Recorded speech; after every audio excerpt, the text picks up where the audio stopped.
اعوذ باللہ من الشیطان الرجیم بسم اللہ الرحمن الرحیم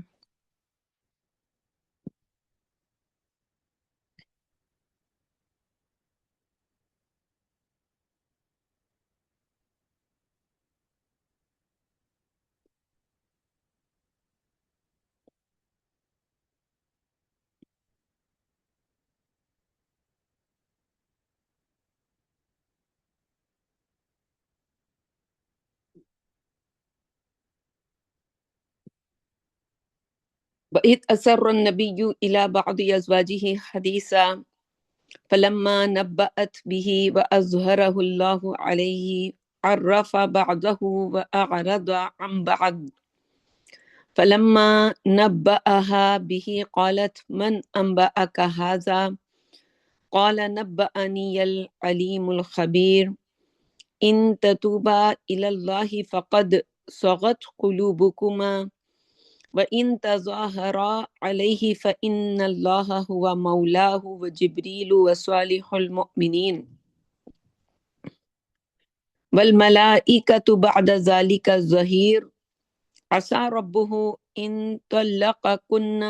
أَن يُبْدِلَهُ أَزْوَاجًا خَيْرًا مِنكُنَّ مسلمات مؤمنات قانتات تائبات عابدات سائحات سیبات وابکارا رب اشرح لي صدري ويسر لي امري واحلل عقدة من لساني يفقهوا قولي رب يسر ولا تعسر وتمم بالخير اللهم ربنا الهمنا رشدنا واعذنا من شرور انفسنا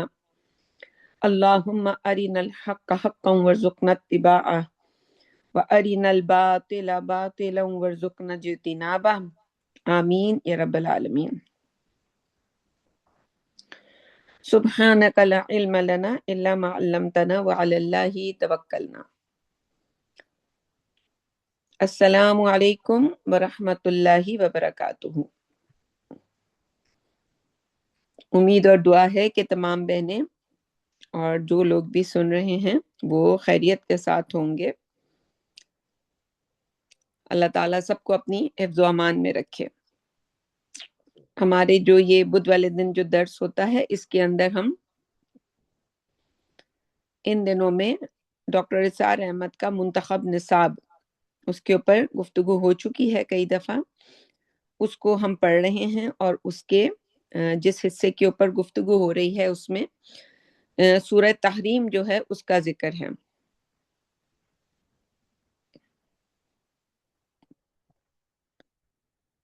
اور سورہ تحریم کی آیت نمبر 1 اور 2 وہ ہم پچھلے ہفتے اس کے اوپر گفتگو ہوئی ہماری. تو آج جو ہے ہم نے انشاءاللہ جو آیات میں نے آپ کے سامنے آیت نمبر 3, 4 اور 5 تلاوت کی ہے انشاءاللہ آج ہم ان آیات کو جو ہے وہ آج انشاءاللہ ہم دیکھیں گے.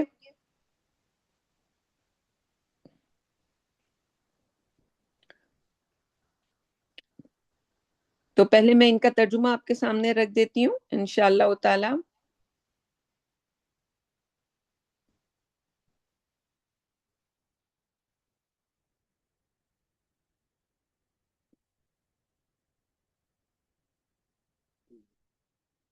اور پھر اس کے بعد انشاءاللہ ہم آگے اپنی گفتگو کریں گے.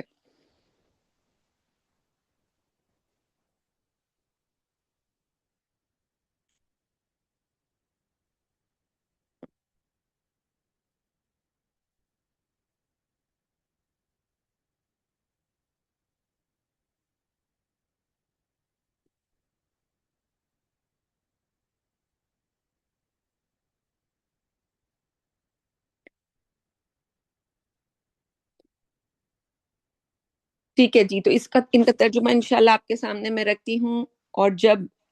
نبی صلی اللہ علیہ وسلم و اسر النبی جیسے ہم کہتے ہیں سری نماز چھپی ہوئی، تو یہاں اسر النبی سے مراد جب نبی اکرم صلی اللہ علیہ وسلم نے ایک بات اپنی بیوی سے راز میں کہی تھی، یعنی کوئی راز اپنی کسی ایک زوجہ کو ذکر کر دیا تھا. حدیث بات کو کہتے ہیں، ذکر کرنے کو کہتے ہیں. فلما نبأت به وأظهره الله علیہ، پھر جب اس بیوی نے وہ راز کسی اور پر ظاہر کر دیا اور اللہ تعالیٰ نے اس چیز کو کیا کیا، نبی اکرم صلی اللہ علیہ وسلم کو اس افشائے راز کی اطلاع دے دی، تو نبی اکرم صلی اللہ علیہ وسلم نے اس پر عرف بعضہ واعرض عن بعض، کسی حد تک اپنی بیوی کو خبردار کیا اور کسی حد تک اس سے درگزر کیا. فلما نبأها به قالت من انبأك هذا، اور جب نبی اکرم صلی اللہ علیہ وسلم نے اس افشائے راز کی یہ بات بتائی، تو وہ جو زوجہ محترمہ تھیں انہوں نے پوچھا کہ من انبأک ھذا، آپ کو اس کی خبر کس نے دی ہے، آپ کو کس نے بتایا؟ قال نبأنی العلیم الخبیر، پھر جب نبی اکرم صلی اللہ علیہ وسلم نے کہا مجھے اس نے خبر دی ہے جو سب کچھ جانتا اور خوب باخبر ہے. ان تتوبا الی اللہ فقد صغت قلوبکما، اور اگر تم دونوں اللہ کی طرف رجوع کرو تو یہی تمہارے لیے زیبا ہے، یعنی یہ تمہارے لیے زیادہ بہتر ہے. وَإِن تَظَاهَرَ عَلَيْهِ فَإِنَّ اللَّهَ هُوَ مَوْلَاهُ وَجِبْرِيلُ وَصَالِحُ الْمُؤْمِنِينَ، لیکن اگر ایسا نہ کریں، ظاہر ہے اللہ تعالیٰ ہمیشہ ہم دیکھتے ہیں چوائس دیتا ہے، تو چوائس یہاں پہ بھی دی گئی انہیں. جب بھی کوئی انسان غلطی کرتا ہے تو اس کے پاس چوائس ہوتی ہے، تو یہ چوائس یہاں ہے. تو پھر یہی تمہارے لیے زیبا ہے کہ اگر تم کرو، تمہارے دل تو خدا کی طرف مائل ہی ہیں، لیکن اگر تم نبی کے خلاف ایکا کرو گی تو اس کا حامی یعنی نبی اکرم صلی اللہ علیہ وسلم کا مددگار اللہ اور جبریل اور تمام نیکوکار مسلمان اور مزید برآں فرشتے بھی ان کے مددگار ہیں. مزید ترجمہ ہے کہ بہت ممکن ہے کہ وہ تمہیں طلاق دے دے اور اس کا پروردگار تمہارے بدلے میں تم سے بہتر بیویاں اس کو عطا کر دے. اور وہ بیویاں کیا ہوں گی؟ اطاعت شعار ہوں گی، مومنہ ہوں گی، فرما بردار ہوں گی، توبہ کرنے والیاں ہوں گی، عبادت گزار ہوں گی، ریاضت کرنے والیاں ہوں گی، شوہر آشنا اور کنواریاں ہوں گی. یعنی ان میں سے بیشتر صفات ایک وقت میں بھی ہو سکتی ہیں، اور ان میں سے جو صفات ہیں ایک ایک بھی ہو سکتی ہے، اتنی ساری بیویاں اللہ تعالیٰ عطا کر دے. تو یہ ہم نے پچھلے ہفتے جو درس شروع کیا تھا اس میں ہم نے کچھ گفتگو کر لی تھی کہ جو آیت نمبر 1 اور 2 میں گفتگو ہوئی تھی کہ نبی اکرم صلی اللہ علیہ وسلم کو ایک طرح سے منع کیا گیا کہ وہ چیزیں جو وہ اللہ تعالیٰ نے ان کے لیے حلال کی ہیں اس کو وہ اپنے لیے کیوں، اپنے اوپر بیویوں کی محبت میں کیوں حرام کر رہے ہیں. تو اور آج کے درس کے اندر یعنی آج کی جو آیات میں نے پڑھی ہیں اس میں اسی پہلو سے سمجھ لیں ایک گفتگو ہے جس کے اندر وہ والی بات تو نہیں ہے لیکن اسی سے مشابہ ہے،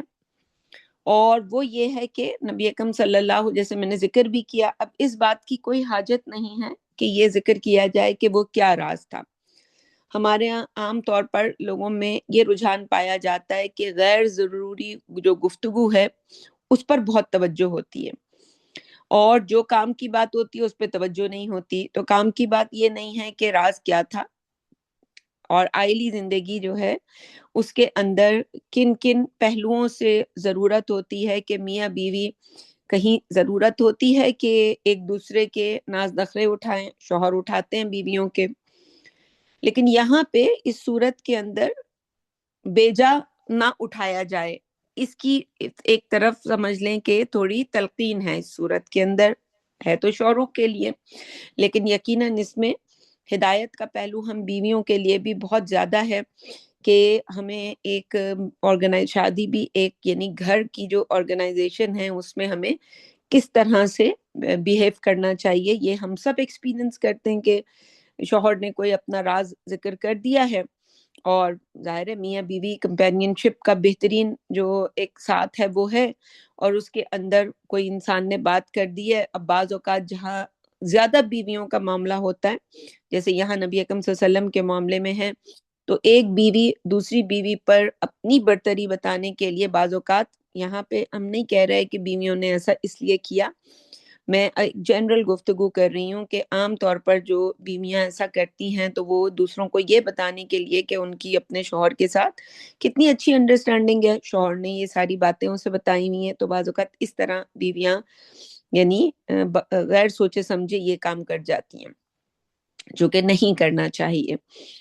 اور قرآن مجید میں اس کے اوپر ہم دیکھتے ہیں کہ بہت زیادہ جو ہے توجہ ہے. نوح علیہ السلام کی بیوی اور لوط علیہ السلام کی بیویاں ایک اچھی بیویاں قرآن مجید میں نہیں آئیں، حالانکہ وہ ساری زندگی یعنی مری تو وہ شوہروں کے نام تھے، ان کے پاس نبیوں کے نام تھے، لیکن اللہ کیا وہ ان کی بیویوں کے درجے پر فٹ نہیں تھی. ان میں لوط علیہ السلام کی تو ہمیں بالکل قرآن مجید سے واضح طور پر پتہ ہے کہ وہ شوہر کے راز جو ہیں وہ جا کر اپنے جو بھی جن لوگوں سے ان کا جو سمجھ لیں ایک ہم آہنگی تھی مزاج کی، ان کو بتا دیتی تھی. تو اس کے علاوہ ان کا کوئی اور عیب اور گناہ جو ہے وہ قرآن مجید نے ہمیں نہیں بتایا. تو یہی اتنا بڑا تھا کہ شوہر کے ساتھ جو ان کی ایک سنسیئرٹی اور جو اس کے ساتھ جو اطاعت شوری ہونی چاہیے وہ ایسی ہونی چاہیے جیسے عورت کے لیے سورہ نساء میں آیا کہ فَالصَّالِحَاتُ قَانِتَاتٌ حَافِظَاتٌ لِلْغَیْبِ، یعنی اس کے جتنے بھی راز ہیں اس کی حفاظت کرنے والی، ان کے پیچھے غیب میں رہتے ہوئے. اور بعض اوقات بیویاں آج کے زمانے میں تو شوہروں کی بہت کمی، وہ مفتی طارق مسعود نہیں، مفتی طارق کچھ اس طرح کا ان کا نام ہے، تو ان کے علاوہ مشکل ہی ہے کسی کی بیویاں ہوں، تو وہ ان کے تو تماشے الگ ہوتے ہیں. تو ہم یہ دیکھتے ہیں کہ آج بیویاں جو ہیں وہ بعض اوقات ماں باپ کے سامنے اپنا یہ بتانے کے لیے، کیونکہ یہ والی باڈی تو آج بھی موجود ہے کہ جس میں جی ایک طرف ماں باپ ہیں اور ایک طرف بیوی ہے، تو ماں باپ کبھی اپنی بتانے کے لیے کہ جی ہمارا بیٹا ہم سے بہت زیادہ کلوز ہے، انہوں نے کوئی بات ذکر کر دی، اور کہیں بیوی نے ایسا کوئی کام کر لیا. تو یہاں پہ جس پہلو سے ہم بات کر رہے ہیں وہ بیویوں کے لیے ہے. تو وہی جو گھریلو زندگی ہے وہ بہت اہم ہے، اس لیے قرآن نے اس کے اوپر بہت زیادہ ہمیں تفصیلات دی ہیں، چھوٹی چھوٹی باتیں جو ہیں ہمیں ذکر کی ہیں. تو یہاں پہ جو اور زوجہ کا نام بھی نہیں لیا گیا، حدیث کی کتابوں میں نام آتے ہیں، آپ وہاں پڑھ سکتے ہیں، میں نام نہیں لوں گی تاکہ یہ ہے کہ ایک جنرل ہمارے لیے ہدایت جو ہے وہ سامنے رہے. تو نبی اکرم صلی اللہ علیہ وسلم نے کوئی راز کی بات بتائی یا کسی بیوی کو ایک زوجہ کو وہ راز کی بات پتہ چل گئی، اور ہو سکتا ہے نبی اکرم صلی اللہ علیہ وسلم نے کہا ہو کہ یہ بات کسی اور کو مت بتانا،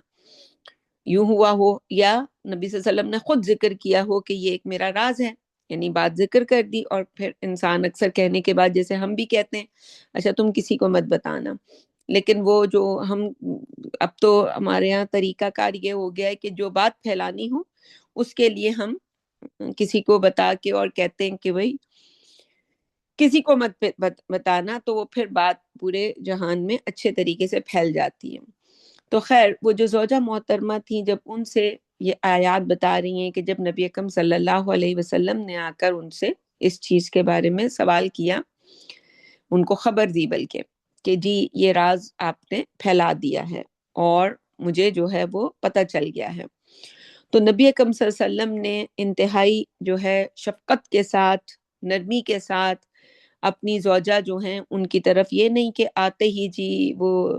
طلاق گن سے ایک تو طلاق یوں کر کے پکڑائی اسے کہ جی پکڑ، تاکہ اس کو پتہ چلے کہ جی شوہر کیا ہوتا ہے اور جی طلاق مجھے دینی آتی ہے. بعض اوقات تو مرد اتنی زیادتی کرتے ہیں، ہم نے دیکھا کہ جی بات بہت چھوٹی سی ہوگی اور اس پہ اتنا بڑا شریعت کا حکم جو ہے وہ جسٹ بیکاز کہ ان کو اس چیز کی اجازت دی گئی ہے تو وہ اور دیں گے پورے قواعد کے ساتھ کہ جی پاکی کے دنوں میں ہوگی، اور جی جو ہے وہ ایک وقت میں ایک دی جائے گی، لیکن دیں گے اتنے اور طریقے، یعنی ایک فنکشن پر کہ جی یہ کوئی فنکشن نہیں تھا اس عورت کا کہ جس کے اوپر اس کے ساتھ یہ کام کیا گیا، یہ تو اس کام کے لیے رکھا گیا تھا کیونکہ پیچھے سورۃ طلاق ہے، اور اس کے ساتھ ہی اس کی جو ہے وہ ہم نے پچھلی دفعہ ذکر کیا تھا کہ یہ جوڑے کی نسبت ہے ان دونوں صورتوں میں. تو وہ تو اس لیے رکھی گئی ہے کہ جہاں ایک دوسرے میں انسان کے موافقت ہو نہ رہی ہو، کیونکہ شریعت اس کو پسند نہیں کرتی کہ ہم یہ کہتے رہیں کہ جی میری بیوی اچھی نہیں تھی، یا بیوی یہ کہتی رہے کہ میرا شوہر اچھا نہیں ہے. ساتھ رہنا ہے تو زبانوں پر تالے لگا کے رہنا ہوگا. ہاں اگر پسند نہیں ہے تو ایک تو شریعت آپ کو چاہتی ہے کہ ایک دوسرے میں تلاش کرو، کوئی نہ کوئی خوبی ہوگی کسی کو پسند کرنے کی. اور یہ جو کہا نا شیطان نے اللہ تعالیٰ کو چیلنج کیا تھا کہ وَلَا تَجِدُوا أَكْثَرَهُمْ شَاكِرِينَ، تو ان کی اکثریت کو ناشکرا پائے گا. وہ کیوں کہا تھا؟ وہ اسی لیے کہا تھا ناشکرا پائے گا کہ ناشکرا پن عام طور پر ہم سمجھتے ہیں کہ شاید ایک بندہ ہر چیز کی، ایک ایسے بھی ناشکرے ہوتے ہیں جو ہر چیز کی ناشکری کرتے ہیں، لیکن کچھ ناشکرے ایسے ہوتے ہیں، ایک ناشکرے پن کی یہ بھی شکل ہے کہ انسان کی زندگی میں اللہ نے جو ظاہر ہے ایک اپنی مرضی سے ہماری زندگی میں حالات پیدا کیے ہیں، جسے ہم جبر کہیں تو غلط نہیں ہوگا، کہ اپنی مرضی سے ہمیں کس گھر میں، کس خاندان میں، کن ماں باپ میں چلیں. شوہر کا جو رشتہ ہے وہ تو انسان ایک طرح سے ظاہری طور پر تو ڈیسائیڈ ہی کرتا ہے کہ جی یہ رشتہ آیا ہے، لیکن اس کے بعد کے حالات تو کسی کنٹرول میں نہیں ہوتے، تو اسے ہم تقدیر کہتے ہیں. تو یہ تقدیر اللہ تعالیٰ نے لکھی، اور اللہ تعالیٰ نے لکھنے کے بعد اس کو ٹوٹلی ہمارے ہاتھ سے ایک طرح سے ہر چیز چلی جاتی ہے اور ہم اس تقدیر کے حوالے ہوتے ہیں. تو اس تقدیر میں بہت ساری چیزیں ایسی ہوتی ہیں جو کہ اللہ تعالیٰ نے اپنی مرضی سے لکھ دی. اس پر ہمارا بیہیویئر کیا ہونا چاہیے کہ ہم بس اس کے اوپر اس کے بارے میں کچھ کہیں نہیں. ہاں اس میں سے کوئی ایک پہلو بھی اگر ہماری زندگی میں ایسا ہے کہ جو اچھا ہے تو اس کو ذکر کرنا چاہیے. یہ بھی ایک شکر گزاری ہوتی ہے کہ انسان نے وہ باتیں جو اس کی زندگی میں کمی ہے ان کو ذکر نہیں کیا، لیکن اب جب انسان کسی ایک شکر گزاری کو ذکر کرتا ہے، یعنی شکر گزار ہوتا ہے، تو سامنے والا جو سننے والا ہوتا ہے اس کو نہیں پتہ چلتا کہ اتنی ساری کمیاں ہیں اس کی زندگی میں. کسی کا شوہر جو ہے فرض کریں ابھی، کیونکہ ماحول ہم میاں بیوی کی آئلی زندگی چل رہی ہے تو اسی سے ریلیٹڈ میں ایک مثال آپ کے سامنے رکھتی ہوں کہ ایک شوہر ہے جو انتہائی، اگر اسے کہیں کہ اس کے اندر جہالت ہے، اس کو جیسے ابھی یہاں پہ بھی ہم نے ایک مثال دی کہ طلاق کے معاملے میں اتنی جو ہے وہ لاپرواہی کے ساتھ اس کام کو استعمال کرنا، جیسے کسی کے پاس گن رکھی اور اس نے اٹھا کے گن چلا دی اور اس سے ظاہر ہے ایک نقصان ہوا، انسانی جان کا نقصان ہوا. تو اسی طرح کا نقصان ہوتا ہے جب موقع محل کے خلاف جو ہے اس کام کو، حالانکہ ایک کام ہونے والا تو ہو جاتا ہے، جیسے گولی چلتی ہے تو بندہ تو مر جاتا ہے، تو بالکل اسی طرح طلاق کا معاملہ، اسی لیے میں نے کہا طلاق گن. تو یہ جو اللہ تعالیٰ ایک شخص ہے، ایک مرد ہے، اس کے اندر وہ نہ اس کو سمجھ ہے، نہ عقل ہے، نہ اس کے اندر دین ہے، نہ اس کو جو ہے وہ بیوی کو کوئی خوش رکھنے کا کام کرتا ہے، ہر طرح سے وہ تکلیف دیتا ہے. لیکن اس کے گھر میں جیسے ہمارے یہاں بچیوں کی شادیاں کی جاتی ہیں دیکھ کے کہ کماتا اچھا ہے، تو اس کے گھر میں یہ والی جو ہے وہ فراوانی ہے اس خاتون کے لیے، تو وہ اسی کو بس ذکر کرتی رہے لوگوں سے کہ بھئی اللہ کا شکر ہے، بڑی جو ہی آسانیاں ہیں گھر کے اندر، ہر طرح کی آسانی ہے. اب یہ سن کے لوگ کیا سمجھیں گے کہ شاید شوہر بہت اچھا ہے،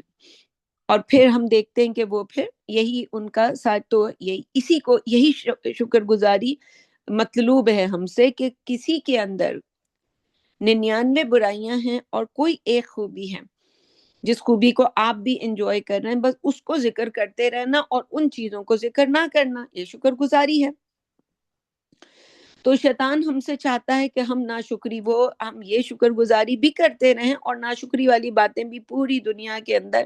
پھیلاتے رہیں، اور وہ شادی نہ ہو گئی، وہ ایک تماشا ہو گیا، پوری دنیا دیکھتی رہتی ہے۔ تو ایسی جیسے حدیث میں آتا ہے نا کہ اللہ تعالیٰ 3 لوگوں کی دعا نہیں سنتا، اس میں پچھلی دفعہ میں نے ذکر کی تھی، اس میں سے بس میں اسی کا ذکر کر دیتی ہوں۔ ایک وہ شخص جو اپنی بیوی سے خوش نہ ہو اور پھر بھی اسے طلاق نہ دے، تو یہ 2 سمجھ لیں متضاد چیزیں ہیں۔ ایک یہ کہ بے محل کسی کو طلاق دے دینا، اور یہ ہے کہ انسان خوش نہیں ہے اور طلاق دے رہا ہے،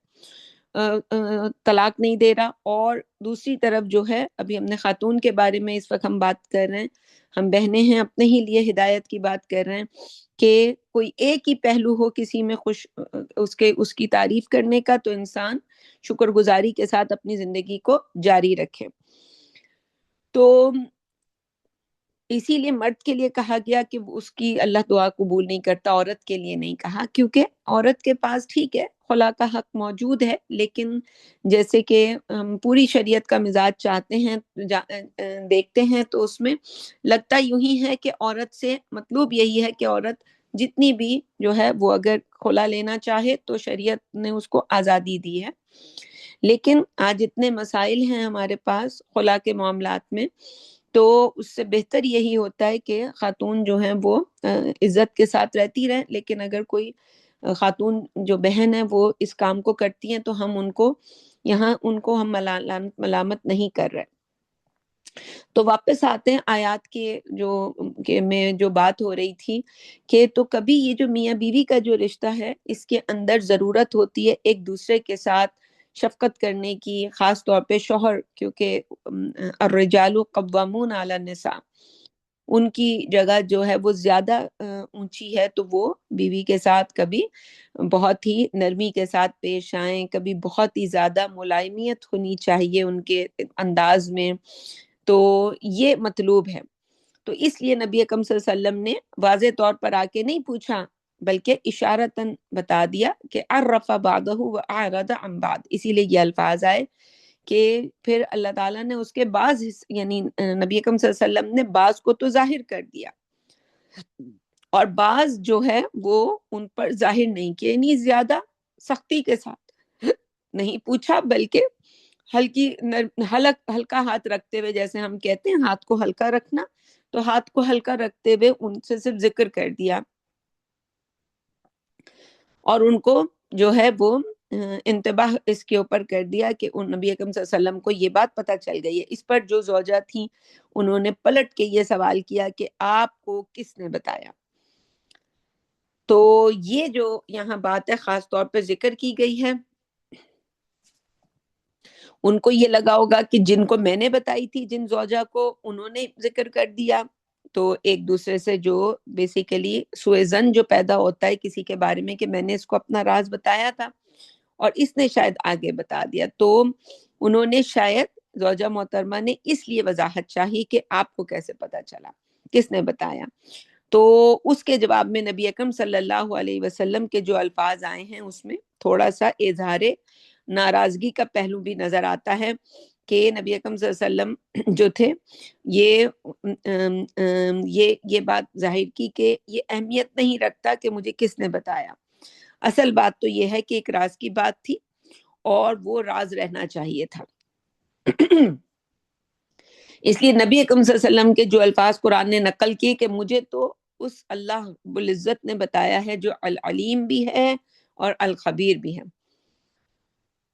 تو یہ یہاں پہ ان آیات کے اندر سمجھ لیں کہ یہ ایک خاص آج جو آیات ہم نے تلاوت کی اس کے اندر یہ ایک خاص پہلو آیا، اور اس پر ہم پہلے بھی گفتگو کر چکے ہیں کہ یہ بات یہاں پہ ہمیں سمجھ لینی چاہیے، دوبارہ سے میں دہرا دیتی ہوں کیونکہ بہت اہم بات ہے،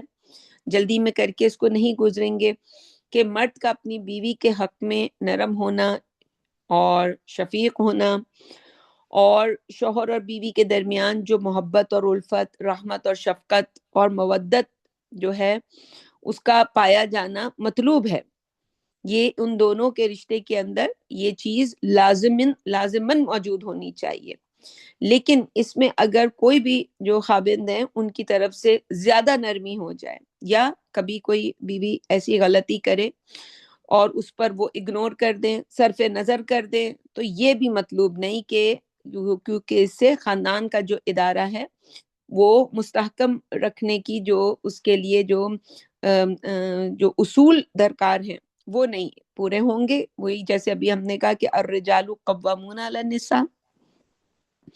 پھر تو اگر اتنا چھوڑ دیا جائے گا تو پھر تو قوام عورتیں ہی بن جائیں گی، جیسے کہ آج ہمارے گھروں میں دیکھا جاتا ہے کہ بہنوں کا راج ہے. اچھی بات ہے، اللہ تعالیٰ ان کے راج کو ہمیشہ برقرار رکھے، لیکن اس سے کوئی پازیٹیو رشتہ نہیں بنتا. یعنی وہ نبی اکرم صلی اللہ علیہ وسلم کا ایک اور فرمان عالی شان ہے نا، کہ جب تمہارے معاملات، مردوں سے کہا کہ جب تمہارے معاملات تمہاری عورتوں کے ہاتھ میں چلے جائیں تو زمین کا پیٹ زیادہ بہتر ہے تمہارے لیے کہ تم زمینوں پہ چلو، یعنی پھر مر جانا بہتر ہے، تم زمین کے پیٹ میں دفن ہی ہو جاؤ. ایسے مردوں کا پھر کیا کرنا ہے کہ تو وہ ہوتے ہوتے آج وہ مرد کیا ہوئے، آج ہمارے ہاں دین سیکھنے کے لیے بھی جو ملیں گی بہنیں ہی سب سے زیادہ جو ہے جی ایفرٹ کرتی ہوئی ملیں گی، اور مرد یہ سمجھتے ہیں کہ ان کا دامن پکڑ کے ہم جنت میں داخل ہو جائیں گے اور ہمیں کوئی بھی مسئلہ سامنے نہیں آئے گا. تو یہ نہیں ہونا چاہیے. ہونا یہی چاہیے کہ جس کی کوئی جو جگہ ہے،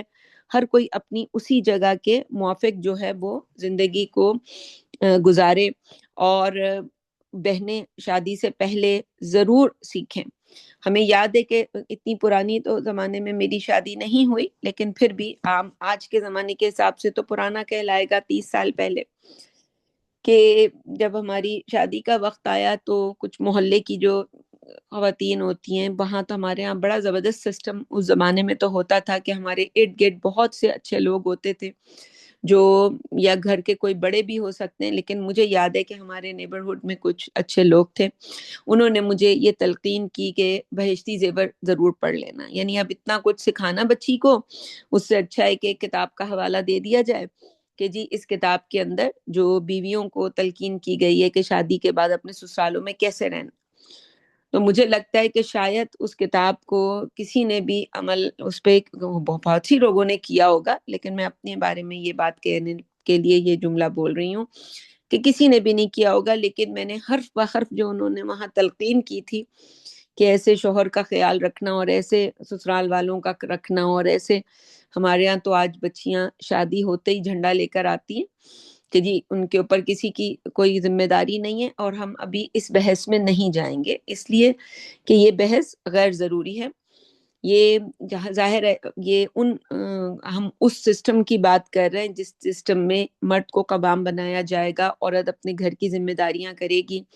گھر کی ذمہ داریاں ظاہر ہے ہمارے یہاں پچھلے زمانے میں بھی ایسا ہوتا تھا، اور آج بھی تقریباً پاکستان میں تو یہی جو ہے فیملی سسٹم ہے کہ جس کے اندر ماں باپ بچوں کے ساتھ رہتے ہیں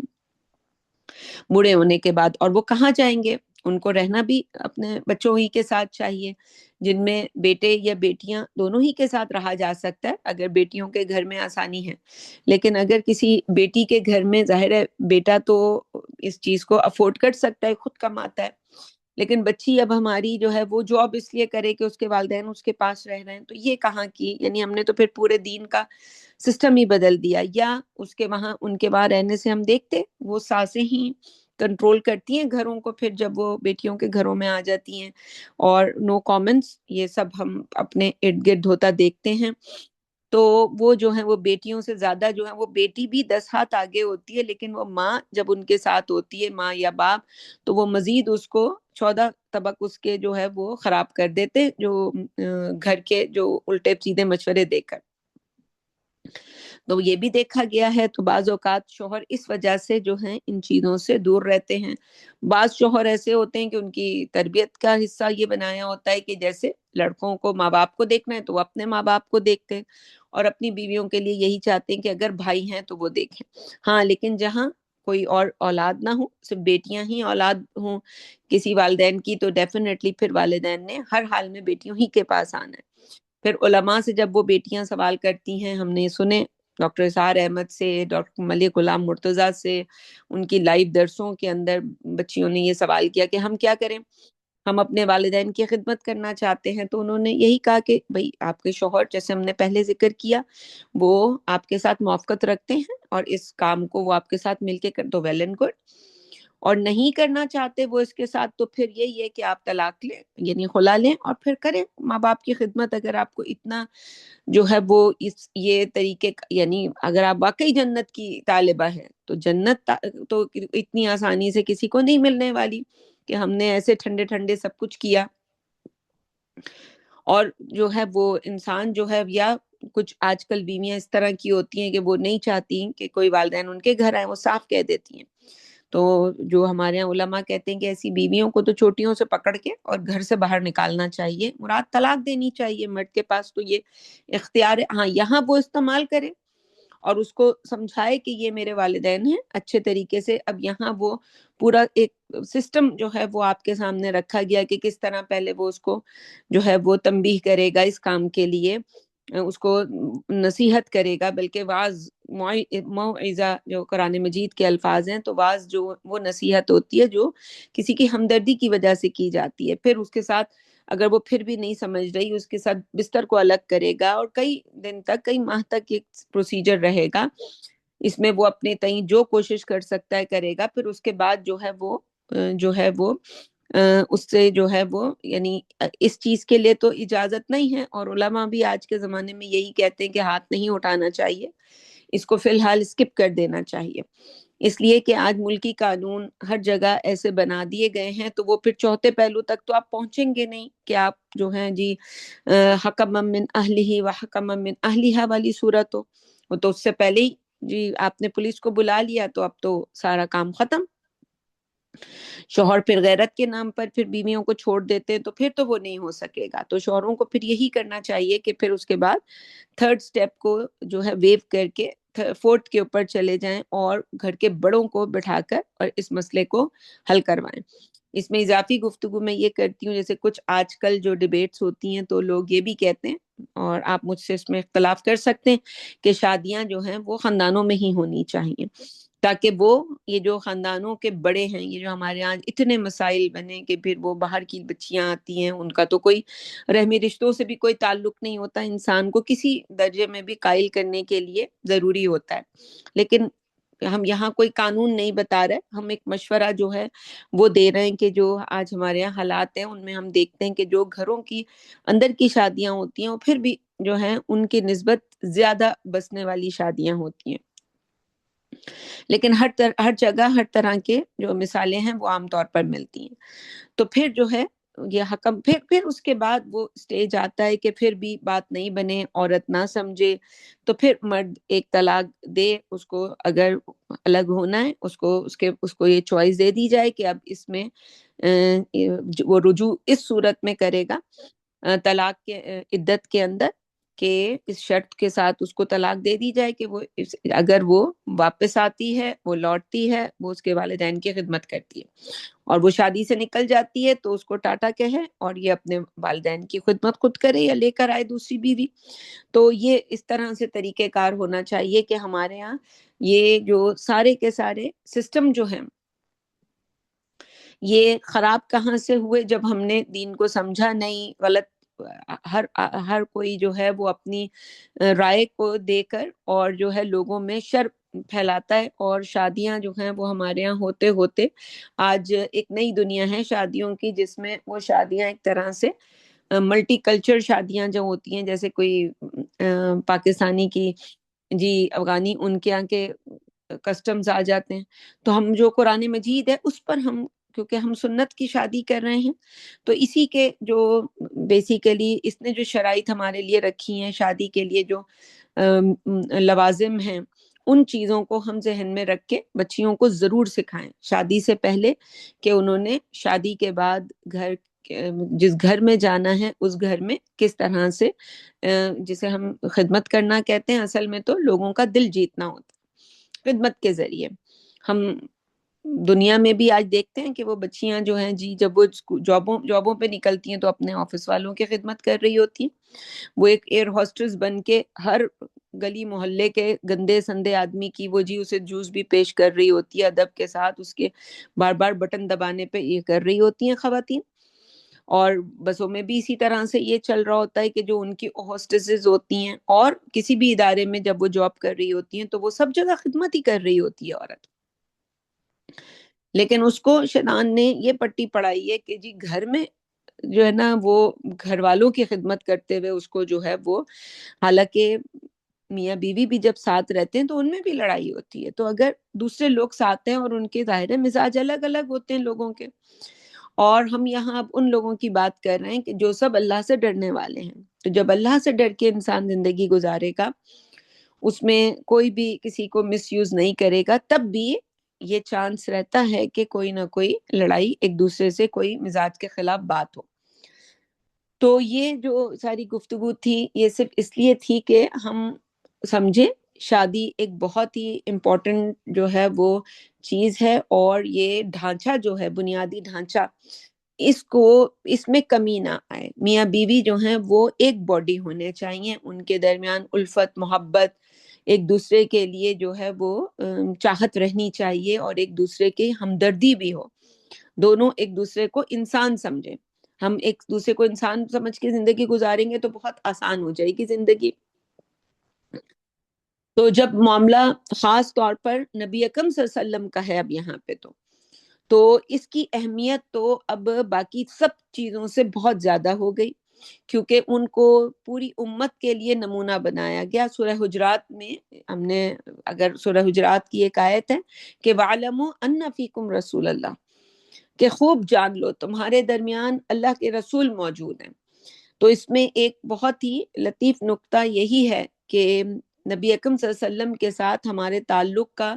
تو ایک ہی پہلو ہے کہ آپ صلی اللہ علیہ وسلم اللہ کے نبی اور رسول ہیں اور ہم امتی ہیں، اور آپ صلی اللہ علیہ وسلم ہمارے آقا ہیں اور ہم آپ صلی اللہ علیہ وسلم کے غلام ہیں. اور تو کوئی رشتہ اور نسبت نہیں، لیکن صحابہ کے اندر اور صحابیات کے اندر کا جو معاملہ تھا وہ مختلف تھا. صحابہ میں سے کوئی نبی اکرم صلی اللہ علیہ وسلم کا چچا بھی تھا، اور کوئی چچا زاد بھائی تھا، کوئی چچا زاد بہن تھی، کوئی پھوپھی زاد بہن تھی. تو جو چچا ہوگا اس کے لیے تو نبی اکرم صلی اللہ علیہ وسلم اس کے بھتیجے ہیں، اور بھتیجے کے رشتہ جو ہے وہ سمجھ لیں چھوٹا رشتہ ہے، چچا جو ہے وہ بڑے ہیں، جیسے حضرت حمزہ اور حضرت عباس. تو یہ اپنی اس حیثیت کو اگر سامنے رکھتے ہوئے نبی اکرم صلی اللہ علیہ وسلم کے ساتھ کوئی ایسا طرز عمل اختیار کرتے تو اسے جو ہے وہ وہاں پہ ایک طرح کی معاملات خراب ہوتے ہیں. نبی اکرم صلی اللہ علیہ وسلم کو کی جو رسالت کی جو حیثیت ہے اب وہ مجروح ہوتی، وہ تمام رشتوں کے اوپر ہے. تو بالکل اسی طرح سے وَعْلَمُوا أَنَّ فِيكُمْ رَسُولَ اللَّهِ صلی اللہ علیہ وسلم، تو نبی صلی اللہ علیہ وسلم کی بیویوں کو بھی سمجھ لیں کہ یہی جو ہے رول اپلائی ہوتا ہے کہ عام گھروں میں تو شوہر بیوی کے اندر یہ جتنی ہم نے چھوٹی موٹی مثالیں دیں یہ سب ہوگا کرنا صحیح، لیکن جہاں نبی اکرم صلی اللہ علیہ وسلم آ جائیں گے تو وہاں اب بہت ہی احتیاط ہوگی. جیسے حضرت عائشہ ہیں تو نبی اکرم صلی اللہ علیہ وسلم جو ہیں وہ سمجھ لیں کہ اگر اس بات کا اطلاق اگر ازواج مطہرات پر بھی ہوگا کہ بیوی ہونے کی حیثیت سے ان کی طرف سے ناز کا بھی اظہار ہو جائے گا، لہٰذا ان کو بھی متنبع کیا جا رہا ہے. فرض کریں جیسے حضرت عائشہ اگر ہیں کہ اے عائشہ، نبی اکرم صلی اللہ علیہ وسلم یعنی محمد رسول اللہ تمہارے شوہر ہیں.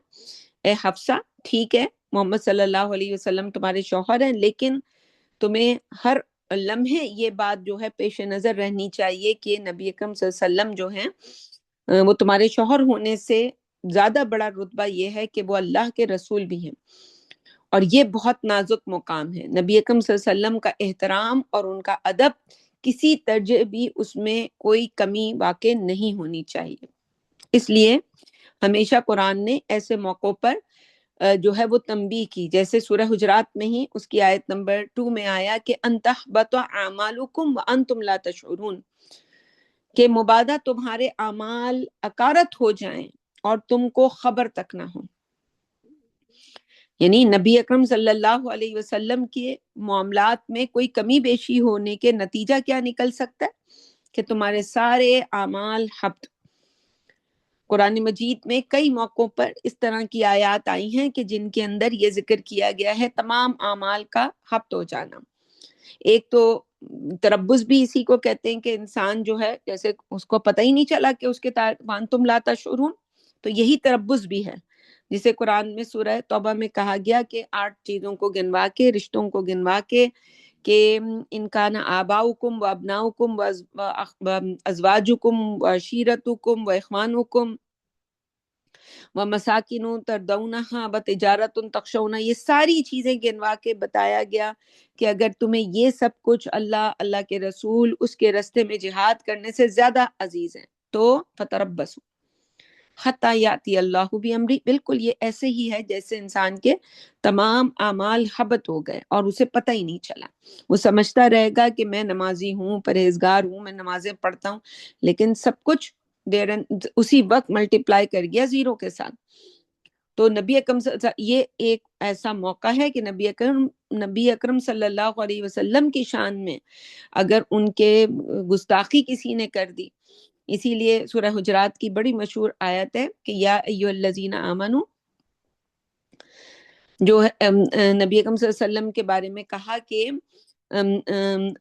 اپنی آوازوں کو نبی صلی اللہ علیہ وسلم کی آواز سے بھی ہلکا رکھو، یہ نہ ہو کہ تمہاری آواز کی جو ایک پچ ہے وہ اونچی ہو جائے نبی اکرم صلی اللہ علیہ وسلم سے۔ تو یہ اتنی احتیاط کرنی ہے، صرف اتنی سی بات کے اوپر کیا ہو جائے گا، تمہارے اعمال سارے حبط ہو جائیں گے اور تمہیں پتہ بھی نہیں چلے گا۔ اور پھر سورہ توبہ کی آیت کے اندر اگر ہم دیکھیں تو آگے کہا گیا کہ یاد رکھو کہ ان اللہ لا یہدی القوم الفاسقین، اللہ تعالیٰ پھر ہدایت سے تو خالی کر دیتا ہے انسان کی زندگی کو جب نبی اکرم صلی اللہ علیہ وسلم کے ساتھ مزاج میں انسان کے یہ، تو اس لیے بیویوں کا معاملہ یعنی اتنا خاص اہم بات تھی یہ کہ ہم سوچیں کہ اسے قرآن بنا کے ہمیں دے دیا گیا، اتنا اہم چھوڑا بھی جا سکتا ہے۔ میاں بیوی کے درمیان شادی شدہ زندگی میں کروڑوں باتیں ہوتی ہیں، نہ تو ہم کہیں گے سینکڑوں، نہ لاکھوں، تو کروڑوں، اس سے بھی زیادہ۔ ہر چیز کو نہیں ذکر کیا جاتا، لیکن یہاں بات ہے نبی اکرم صلی اللہ علیہ وسلم کی، اس لیے اسے خاص طور پر ذکر کیا گیا۔ اب اسی آیت کے اندر مزید جو ہے آگے کہا گیا، وہی جیسے میں نے کہا کہ اللہ تعالیٰ کی سنت یہی ہے کہ اللہ تعالیٰ انسانوں کو توبہ کرنے کا دروازہ ہمیشہ کھلا رہتا ہے، لیکن اگر انسان توبہ نہ کرے اور توبہ نہ کرنے کی صورت میں جو اس کا موقف ہے اس پہ ڈٹا رہے، اب اس کے دلائل لائے گا، ظاہر ہے ڈٹا رہے گا تو اس کے دلائل لائے گا۔ تو یہاں جس کے لیے وَإِن تَظَاهَرَا یعنی مظاہرہ کرنا، اللہ اس کے رسول ایک طرف ہے، اب تم نے مظاہرہ کرنا ہے، اور تو اگر یہ کرو تو دونوں چیزیں تمہارے لیے، تمہیں چوائس دے دی گئی ہے۔ تو یہاں اب آگے انہی آیات کا ذکر ہے کہ ان تتوبا الی اللہ فقد صغت قلوبکما، اور اگر تم دونوں اللہ کی جناب میں توبہ کرو، اظہار ندامت کرو اور اللہ تعالیٰ سے استغفار کرو، تو یہی تمہارے حق میں بہتر ہے، کیونکہ تمہارے دل تو مائل ہی ہو چکے ہیں۔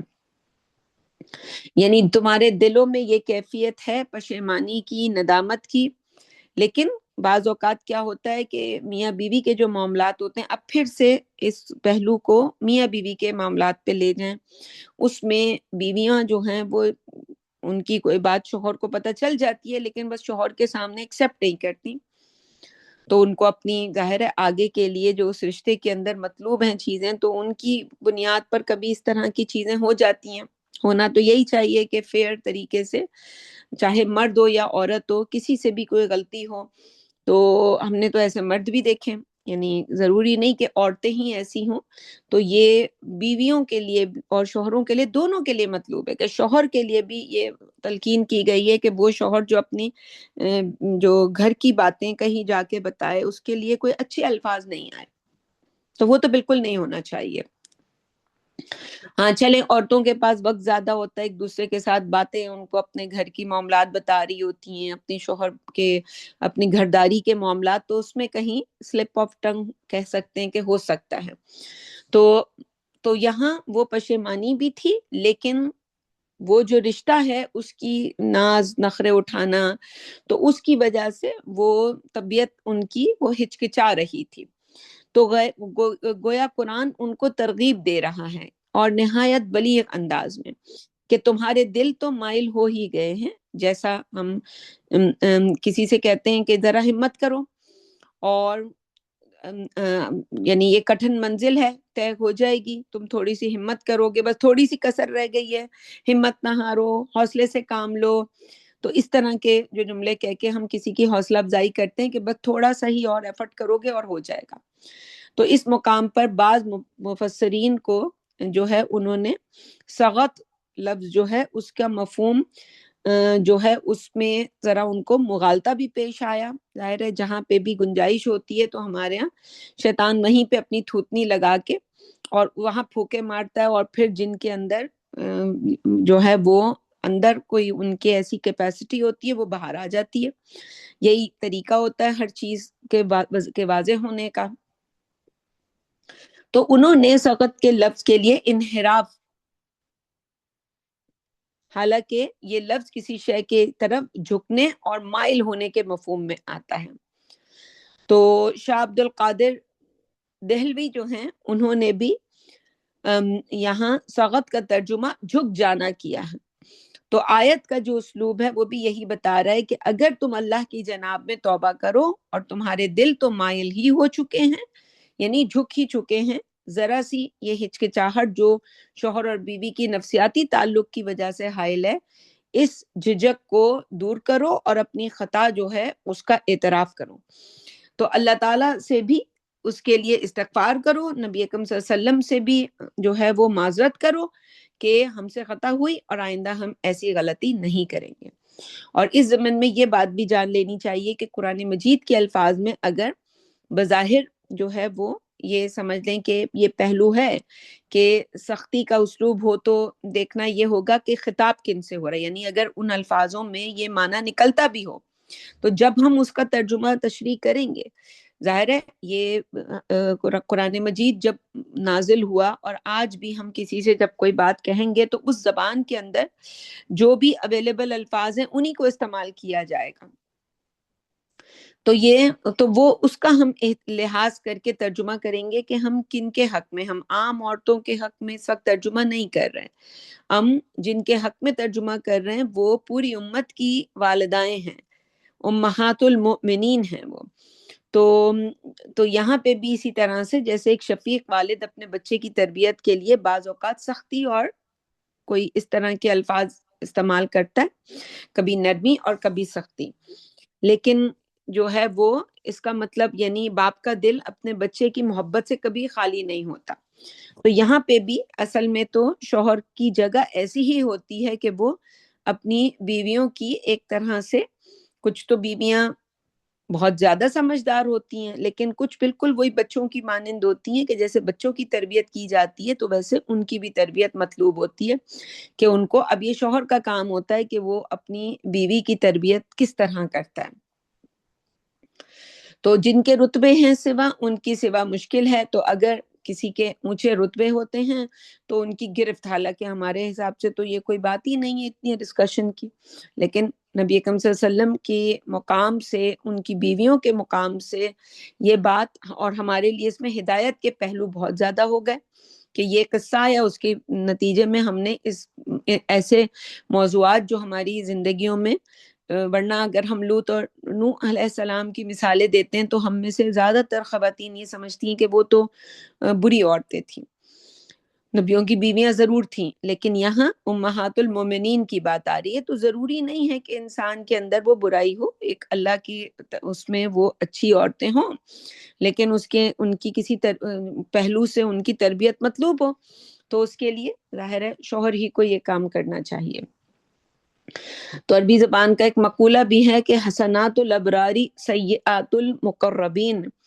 یعنی عام لوگوں کے لیے جو کام بڑی نیکی کا سمجھا جائے گا ہو سکتا ہے کہ وہی کام اللہ کے جو مقربین اولیاء اور محبوب بندے ہیں ان کے لیے تقصیر، ان کی غلطی قرار پائے۔ تو اس لیے یعنی اس پہلو سے لگ رہا ہے کہ یہ ہم ان کی کسی غلطی کے اوپر بات کر رہے ہیں، کیونکہ ان کا مقام اور ان کی جگہ قرآن ہمیں یہ بتا رہا ہے بہت بڑی ہے۔ تو قرآن مجید کے دوسرے مقامات پر بھی اگر ہم دیکھیں اس طرح کا اسلوب ہے۔ سورہ عبس و تولا جو ہے، عبس و تولا ان جاءہ الاعمی وما یدریک لعلہ یزکا او یذکر فتنفعہ الذکرى اما من استغنا فانت لہ تصدی۔ آپ میں سے اکثر لوگوں کو سورۃ العبس جو ہے اس کی یہ ابتدائی آیات کا پتہ ہوگا کہ ان میں ترجمہ بھی میں ان کا کر دیتی ہوں کہ عبس و تولا، ترشرو ہوا اور بے رخی برتی اس بات پر کہ وہ اندھا اس کے پاس آ گیا۔ تمہیں کیا خبر شاید وہ سدھر جائے یا نصیحت پر دھیان دے، اور نصیحت کرنا اور اس کے لیے نفع ہو۔ جو شخص بے پرواہی برتتا ہے اس کی طرف تو تم توجہ کرتے ہو۔ تو یہ بھی نبی اکرم صلی اللہ علیہ وسلم کو ایک طرح سے تنبیہ کی گئی تھی کہ ان کے مقام اور مرتبے کے حساب سے یہ بات صحیح نہیں کہ وہ کسی کی طرف بھی توجہ کی کمی کریں۔ کہ بالکل اسی طریقے سے ایک صحابی تھے، نابینا تھے، وہ آئے، انہیں نظر نہیں آ رہا تھا کہ نبی اکرم صلی اللہ علیہ وسلم قریش کے کچھ بڑے سرداروں کو قائل کرنے کی کنونسنگ سپیچ کر رہے تھے ان سے کہ وہ مان جائیں گے۔ جو دائی ہوتا ہے اس کو ہمیشہ یہ ایک احساس رہتا ہے کہ اگر یہ فلاں جو سردار ہے، اس زمانے میں تو ایک سردار کے ماننے کا مطلب ہوتا تھا کہ پورا قبیلہ ایمان لے آئے گا، تو یہ والا پہلو تھا وہاں پہ۔ خیر، تو اسی اصول کو یہاں بھی اطلاق کریں تو ازواج مطہرات جو ہیں رضی اللہ عنہن، انہوں نے ان سے فرمایا جا رہا ہے کہ تم اپنا مقام اور مرتبہ پہچانو، تم امہات المومنین ہو، پوری امت کی خواتین کے لیے قیامت تک تمہارا طرز عمل جو ہے وہ ایک نمونہ ہے، لہٰذا تمہارا طرز عمل بڑا اعلیٰ، معیاری اور آئیڈیل ہونا چاہیے، اور اس میں ذرا سی بھی کمی کسی پہلو سے ہوگی تو ممکن ہے کہ امت کی خواتین کے لیے بڑی بڑی لغزشیں جو ہیں ان کا سبب بنے۔ اس لیے یہاں الفاظ کو بظاہر کچھ سختی ہے، لیکن اس سے ازواج مطہرات رضی اللہ عنہن ان کے بارے میں کوئی جو ہے معمولی سا سوء ظن بھی کسی کے دل میں نہیں آنا چاہیے۔ وہ امت کی سب سے بہترین خواتین اور سب مائیں ہیں ہماری۔ اب اس میں آگے یہ کہا گیا آیت مبارکہ میں جو کہا گیا کہ رجوع کرنا، کہ ان تتوبا الی اللہ فقد صغت قلوبکما، اگر تم اللہ کی جناب میں توبہ کرو اور تمہارے دل تو اس کی طرف مائل ہو ہی چکے ہیں،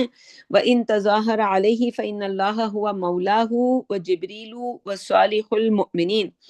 اور اگر تم ہمارے نبی کے خلاف ایکا کرو گی تو جان رکھو کہ اللہ خود اپنے رسول کا رفیق ہے، پشت پناہ ہے، اور ساتھ ہی جبریل ہیں جو ملائکہ کے سردار ہیں، اور تمام مومنین صالحین جو ہیں یعنی آپ صلی اللہ علیہ وسلم کے اصحاب آپ صلی اللہ علیہ وسلم کے پشت پناہ ہیں۔ اور اگر یہاں پہ جیسے ابھی ہم نے ذکر بھی کیا کہ ان دو ازواج میں حضرت عائشہ اور حضرت حفصہ ہی کا نام اکثر تفسیروں میں آتا ہے، تو ان دونوں کے والد وہ تو نبی اکرم صلی اللہ علیہ وسلم کے جو ہیں وہ سب سے بہترین صحابہ میں سے ہیں،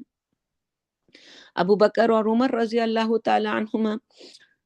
تو یہاں اہل ایمان کا ذکر تو پوری صالحیت جو ہے اس کی صفت کے ساتھ کیا گیا، لیکن ملائکہ کے بارے میں فرمایا گیا کہ کل کے کل ملائکہ،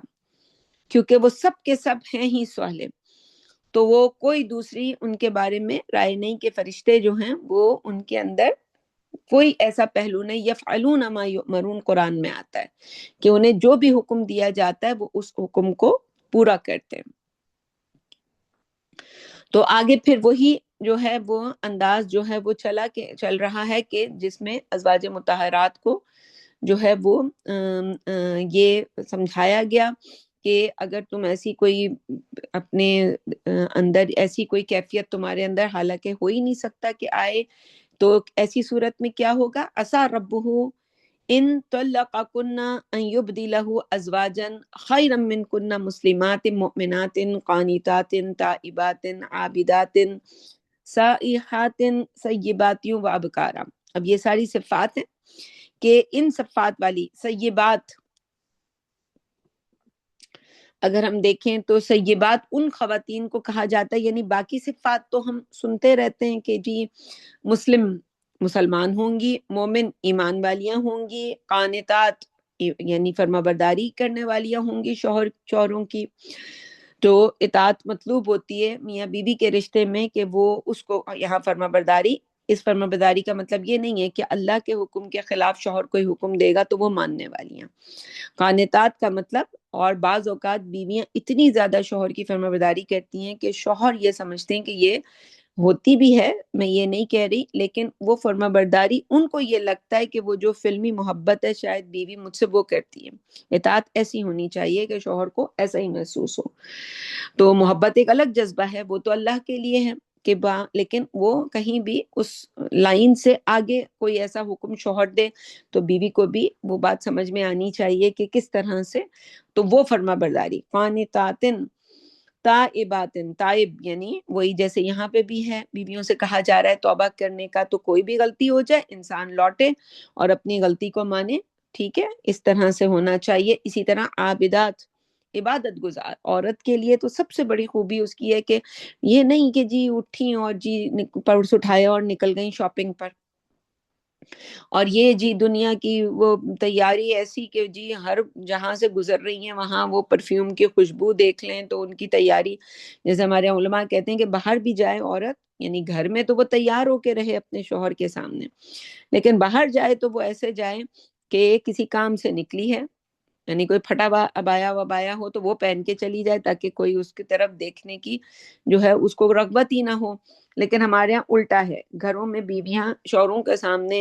گندے سندے پیاز لہسن کی خوشبو والے کپڑے یہ پہن کے رہیں گی، اور باہر جاتے وقت وہ ایسی جو ہے وہ دھواں دار قسم کی خاتون بن کے نکلیں گی، تو یہ نہیں ہونا چاہیے۔ تو یہ عبادت اس کے اندر یہی عبادت ہے عورت کے لیے۔ اسی طرح سے سائحاتن، یہ بھی ایک صفت ہے، اور پھر سیباتیوں و ابکارا، سیبات ان خواتین کو کہا جاتا ہے جن کی ایک دفعہ شادی ہو چکی ہو، یعنی بیوہ یا مطلقہ، اور ابکارا اس کے ساتھ ہی جو آیا ابکار، یہ کنواری خواتین کو کہا جاتا ہے۔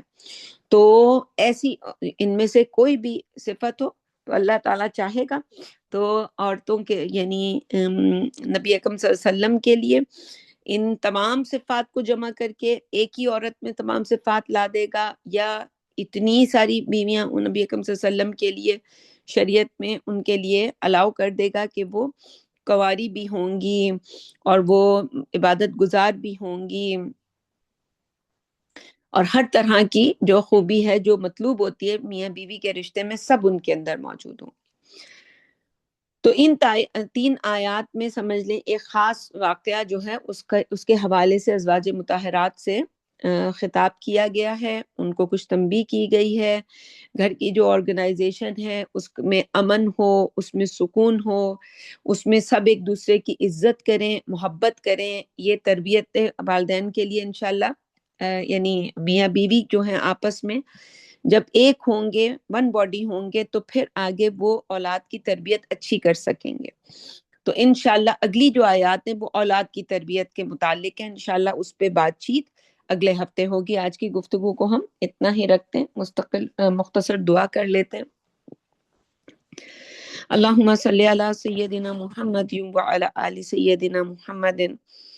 کما صلیت علی ابراہیم وعلی آل ابراہیم انک حمید مجید۔ اللہم بارک علی محمد وعلی آل محمد کما بارکت علی ابراہیم وعلی آل ابراہیم انک حمید مجید۔ اللہم انا نسألک الجنة الفردوس یا رب العالمین ونعوذ بک من النار۔ اللہم رب جبریل و میکائیل و رب اسرافیل نعوذ بک من حر النار ومن عذاب القبر۔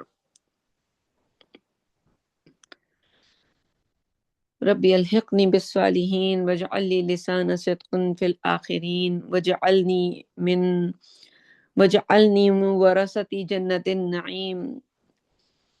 رب ابنی لی عندک بیتا فی الجنہ ربنا اصرف عنا عذاب جہنم ان عذابها کان غراما ربنا اننا آمنا فاغفر لنا ذنوبنا وقنا عذاب النار وکفر عنا سیئاتنا وتوفنا مع الابرار ربنا وآتنا ما وعدتنا على رسولك ولا تخزنا يوم القيامة إنك لا تخلف الميعاد ربنا ظلمنا أنفسنا وإن لم تغفر لنا وترحمنا لنكونن من الخاسرين ربنا آمنا فاغفر لنا وارحمنا وأنت خير الراحمين ربنا اغفر لنا ولإخواننا الذين سبقونا بالإيمان ولا تجعل في قلوبنا غلا للذين آمنوا ربنا إنك رؤوف رحيم